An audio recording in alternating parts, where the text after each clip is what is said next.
It's personal between me and you, and I'm going to do you some serious harm, you big stiff idiot. The untouchable True School Sports Empire proudly presents something the boxing game's been missing. Hey, what's going on? It's your boy BT, and I came here to talk some boxing with the thousands of True School Sports subscribers. All right, so let me know if you guys had this one on your bingo card. Very big news in the welterweight division, as it was reported yesterday at the time he's shooting this. Blair Cobbs, woo! The most exciting man in boxing. It has been announced that he is signing with none other than only in America, Don King.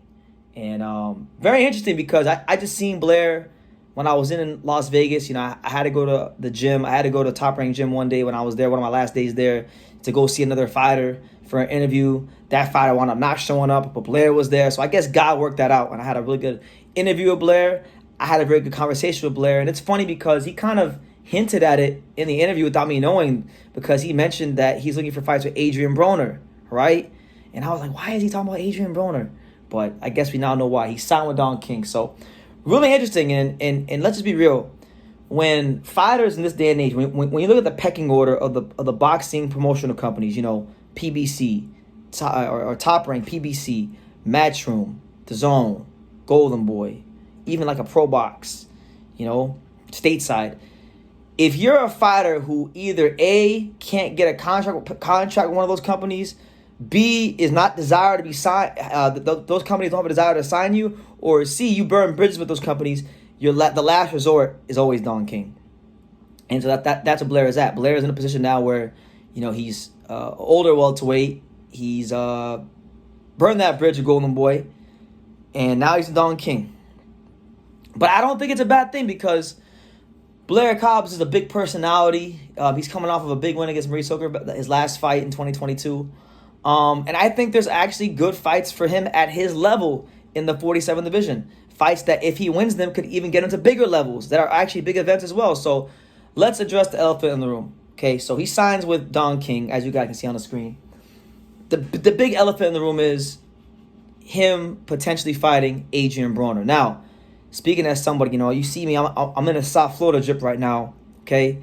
I would love Blair to fight Broner right here in Miami, in South Florida, where they normally do the fights with Don King at the Miami Casino, because it'd be a stone's throw away. I could go to the fight, I could cover it. I would get a lot of views. You know, it'd be beneficial for me if they fought down here in Miami. Just being honest, but it's a big that would be a big event because we know Adrien Broner is a world-class shit talker. We know that Blair Cobbs is a world-class shit talker. So when you get two world-class shit talkers together, that's gonna jump a lot of excitement for a fight. It's going to be a big event, and people get excited about it. I actually think Blair Cobbs versus Adrien Broner could do good business, honestly. So the fight makes sense.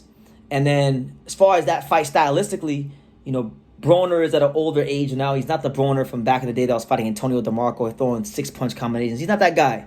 Broner hasn't really lived that life of a fighter.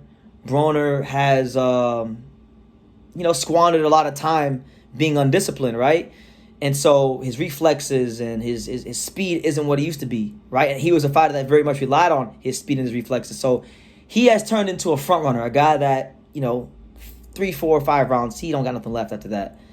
As far as Blair is a fighter that I think, you know, at times as well in his career. There's been times like even in the Rocha fight, even like in some of his best wins, like the Hooker fight and the Villalobos fight, he began to fade kind of towards the end. So these guys aren't renowned for being, 12-round fighters, just being honest. But it's a good fight. I think it's a good fight. I think it makes a lot of sense for the welterweight division. It's a good event for boxing, and it's going to draw a lot of attention, and I'm sure it'll create a lot of great sound bites. So I'm all for Blair Cobbs versus Adrien Broner, and I hope Don King doesn't waste any time, and he puts it together both quickly and swiftly. Now, the other fight, and I got to address this. I gotta be fair, and I got to give you guys the full picture, the large picture of what's really going on in the what's going on with Blair Cobbs and Broner, right? So Broner isn't the only welterweight, because Broner is ranked number 9 number 8 in the WBA, and he's ranked number 12 in the WBC. So obviously Blair could fight a Broner. If he could beat a Broner, that gets him into the rankings, right? But he's not the only welterweight in the Don King stable, right? You also got Tre'Sean Wiggins, a fighter that I've talked about a lot here on this channel because I do feel like he's been a fighter that his record's not pretty. He's got blemishes, but over the last 2-3 years, he's been boxing consistently, beating whoever they put in front of him, looking good doing it. And he's a Don King fighter as well. And I was at the recent WBA convention back in December, trying to make my case for why he should be ranked higher. And he's barely ranked in the WBA. He's number 14 in the WBA. But look, that's another fight that if Don King Productions wanted to make, they could do Tre'Sean Wiggins with Blair Cobbs. Or they could have like a 3-way tournament of some sort. Maybe Blair Cobbs versus Tre'Sean Wiggins, and the winner fights Broner, or vice versa. You can mix them and match them. So I think Don King has a good stable of guys that aren't champions, but guys that are relevant top 15 contenders in the rankings. Guys that are in that mid-level of the heavyweight of the welterweight division, trying to ascend their way up and make whatever they can of their careers that's remaining. So I like the fight. As far as Blair versus Tre'Sean Wiggins, I think that it could also be an explosive fight because Tre'Sean Wiggins can box. Tre'Sean Wiggins can punch. He's a smart fighter.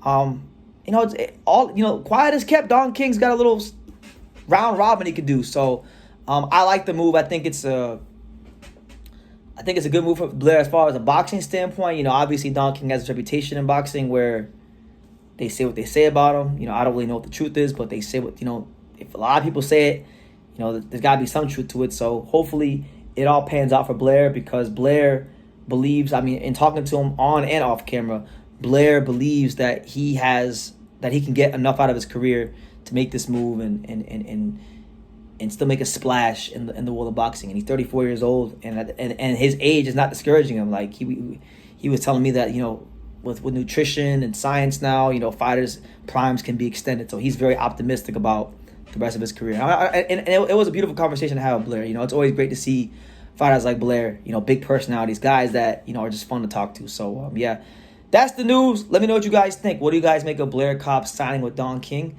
Leave your comments down below. Make sure you guys take the time to subscribe. And like I say in every single one of these videos, you can love me or you can hate me, but I'm just a kid from Dania. So until next time, take care, guys. Thank you for watching another video on the untouchable True School Sports Empire. I'm at the Boxing Hall of Fame out here in Canastota, New York.